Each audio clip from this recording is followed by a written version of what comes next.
In this video, I'm going to show you some of the visualization tools of the NLP form. You can access all of them from the button Visualization Tools here. You can visualize sentence data, word co-occurrences, word clouds, and frequency of word co-occurrences for specific words. Let's go to the Visualize Sentence Data option. And for this option, you have the following alternatives. You can plot the sentence length by sentence index from a Connell table to an Excel chart, or you can create a dynamic sentence network graph and Gephi from a text file. Let's try now the first option.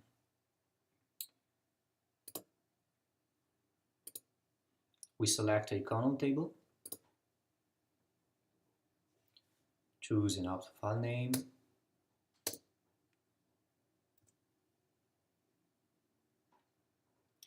and here from this output chart you can see how the sentence length changes in the documents.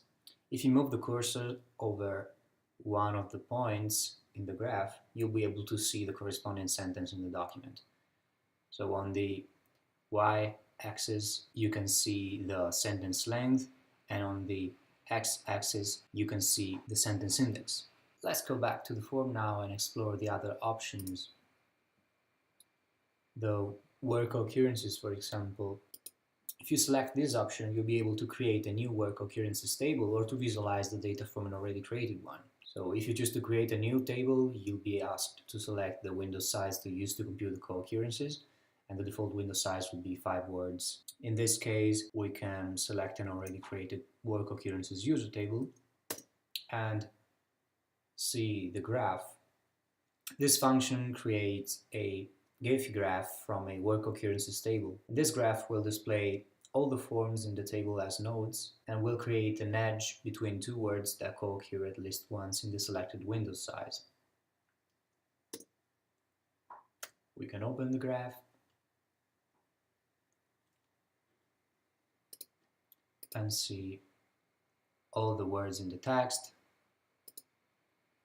You can change the layout of the graph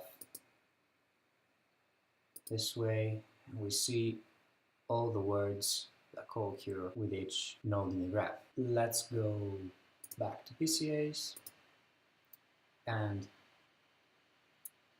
see the other options. The Visualize Word Clouds option creates a word cloud using one of the softwares available online. You can export the data in a Connell table or the PCA's dictionary that contains all the values that you coded from the text files that you have imported in PCAs, or from any text file. For now, we select the Connell data option. We select one of the Connell tables. We choose the column to use for exporting the values through the word cloud software. We choose the form column that contains the words as they appear in the text in the Connell table. And then here we can select one of those softwares. We choose TagCrowd, for example. PCAs exports a text file that you will be able to use and to import in one of the tools online. For now, we don't want to see that, and we just paste the content that PCAs has already copied to our clipboard, and then click on Visualize on the TagCrowd website, and we see the results. Each word has a different size according to its frequency in the text. You can choose to save it or to change the options of the graph. And that's all for the visualization tools for now. Thank you for your attention.